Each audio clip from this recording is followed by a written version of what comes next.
endeavors. Without your cooperation, I would not have succeeded in whatever way that I succeeded. And I look forward to working with all of you because of into the night. So with that, I'd like to wish Professor Secretary Panelo all the very best. And to all members of the Malacanang Press Corps, this is a temporary 30. You will see Harry Roque bounce back into public life. So Okay. again, thank you, bounce back into public life. So Okay. again, thank you very much. Once again. Okay, thank you, Okay? Secretary Roque. May My question ba? final back. May questions May pa pala. question, Pia. Okay, sige. Pia Gutierrez. Sir, could you tell us, ano po yung napag-usapan ni President Duterte? I took his advice that the best option right now is to go back to Congress, which really was one of my options. Maskip talaga ang Senado. We have 7 re-electionists and 5 kabacking senators, no, in addition to the new faces, no. And finance, as I said, has always been a hindrance, no. So anyway, when I was in Congress, I had 16 months in Congress. I had almost all of the bills of national significance as passed, no. I'm talking about, of course, I'm very proud of my universal health care, which I passed as early as August of last year before I transferred to Malacanang. There's the free irrigation, the HIV/AIDS law. No? So it really does not matter if I go to the House or to the Senate, something that I had proved that with determination and with dedication, no, that we can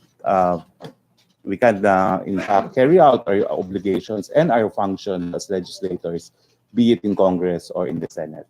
But sir, I understand that you're still included in the lineup of PDP Laban. Wouldn't that, in a way, answer your problem on resources, sir? No, well, I do for the trust and confidence in me. I also wish to thank NUP because the NUP also issued the CONA. And of course, I'd like to thank both President Rodrigo Roque Duterte and Mayor Sara Duterte because I was also included in the Hugpong list. No? But the decision really to go for Congress is an advice which I took, and it's an advice that perfectly makes sense given the limitations on resources. Okay, Last na lang, sir. Sir, you mentioned before na ang plano talaga is for you to stay as a presidential spokesman for at least a year and then prepare you for to run for senator. Do you have any regrets? Do you feel that President Duterte did not parang hindi niya sinunod yung pinangako niya? Not at all. I'm surprised why there's talk about supposedly, being dropped at the end of the day. There really was no such thing because, well, I could get flack for it, but I've always intended to file a certificate of candidacy for this year's elections. The president knew it, I knew it. So if there was a change in plan, well, it was an offer to become press secretary, which completely came unexpected and for which I'm very much grateful and flattered. But it's very difficult to change plans when you have your eyes set on it and when you have basically devoted and time and effort towards realization of that plan. No? Okay. So it's different when you, of course, have your own individual mandate. And if I have to say, I really tried to do the best that I could for the job, knowing that it was time-bound. No? So it's difficult not to have your own personality, especially when you're highly opinionated, such as myself. So an elective mandate will, again, entail expressing my own views, espousing my own solutions to the many problems of the nation. okay. Friendly reminder, MPC, limit your questions. We still have Secretary Piñol. Celerina.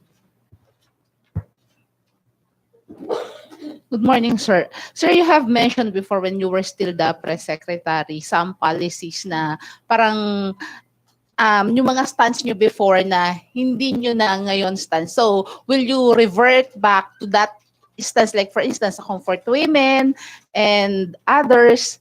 Of course, that's part of the decision when I made the decision to go back and seek my own elective mandate. So, It's time to be my own person again. So meaning you would push for your advocacies before. Yes, nothing has changed. I'm now back to the old person that I was. I knew that as a spokesperson, I had no personal views. That period has ended. No, I'm able now to freely advocate for the many issues that are close to my heart. Even, sir, it would go against the position of the administration. Well, from the very beginning, even before I was recruited for spokesperson, I had to ask the president, "You do know that I voted against the death penalty?" And he said, "Yes." No, so that was no problem because as a pro, I knew that my personal opinions would not matter since I would have to be advocating the position only of the president. Okay, Joyce? Sir, just to follow up lang, you mentioned that consider ninyo yung advice ni President sa inyo, and one of his advice actually is for you to stay in the cabinet and be the press secretary. So can you walk us through how you made this decision? Hindi po ba naging consideration yung press secretary, and why did you choose to run as a representative than taking? Well, actually, I was very much surprised but flattered when the offer came. But I was surprised because I thought it was clear to both of us that I was running in this year's elections. No, and I was surprised that the offer came for press secretary. I do not know if it is still the best option. I don't know what will happen, but I do know it came as by way of recommendation from some senators in the Senate who wanted to give PCOO a zero budget. No, so it was also daunting. I did not think that I was the best person for that job because I really am not from the press. No.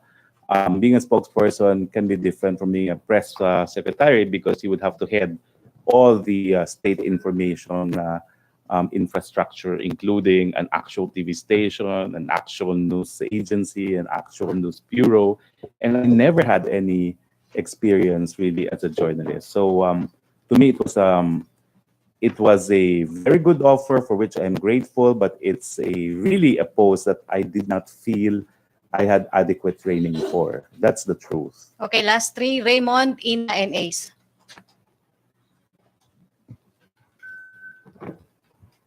Sir, so you separated ways with the president in good terms and in Very good good spirits. terms. Very And- good terms. Yeah, lastly, so you mentioned that we will be back to your old self. So do you have any regrets being the spokesperson or in one way or the other during your almost a year stint as the or presidential spokesperson? None at all, because as I said, it was my intention to serve the people by serving the president, and I think I was able to do that. I was able to send and communicate to the people the achievements as well as the goals of the Duterte administration.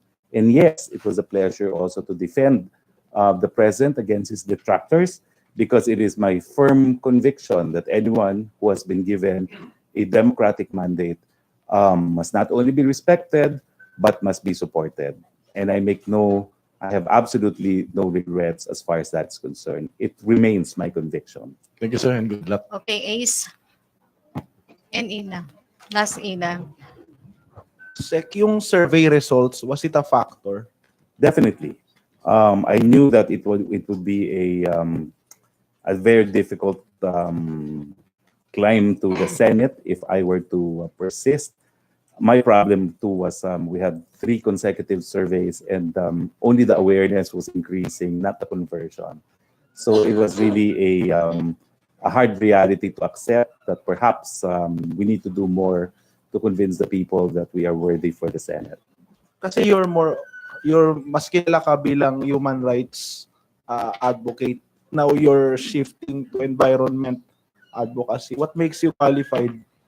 Well, you know that Ano yung background regarding that sa environment? Meron kayong mga experience. Can you give us information about it? yes, in fact, as director of the Institute for International Legal Studies in UP, international environmental law was one of our focus. No, so aside from having filed the very first writ of kalikasan issued by the Supreme Court to prevent the reclamation of 54 hectares in Katiklan, we also had a test case to sue the biggest emitters of carbon monoxide because of Yolanda, no? Because it's called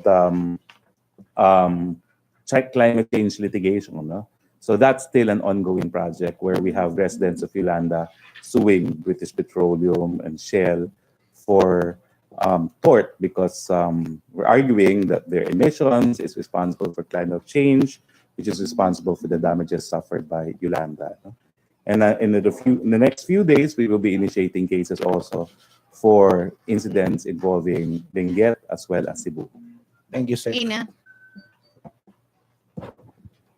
Sir, can you just expound a little bit more doon po sa sinabi nyo nga na it's time to be your own person again, you're back to the old person that you were. Can you give us maybe instances in the past where you didn't feel like you were yourself? Does this also mean that you're okay now to maybe criticize some actions of the administration or the president? Because it would seem that you started last night when you referred to the president's kissing incident in Korea as inappropriate, which is something you did not Well, say before. Yes, let me put that in context, no, because it was asked. Think of an instance where the president did something which you thought was inappropriate, and I answered correctly.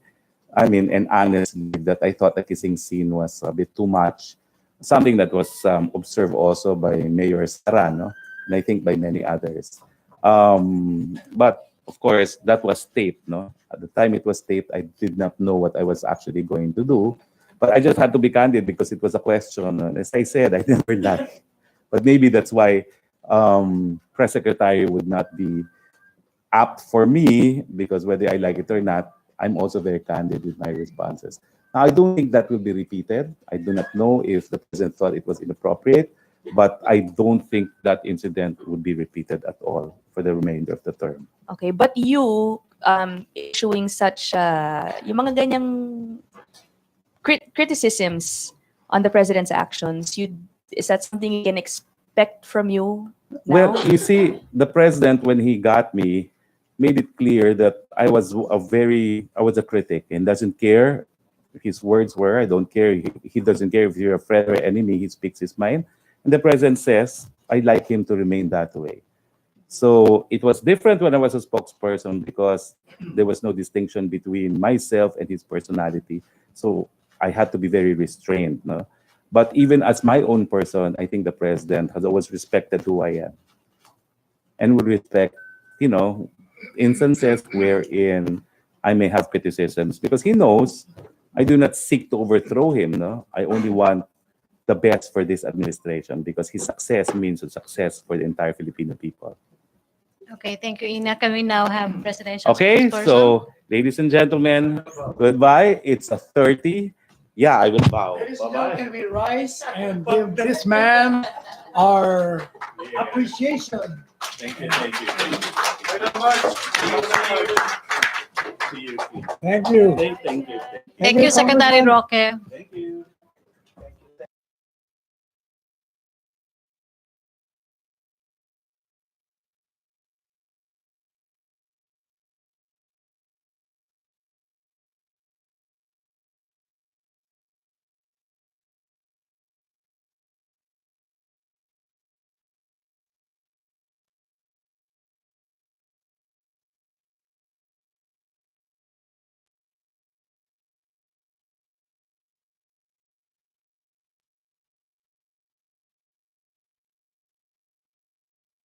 Roque.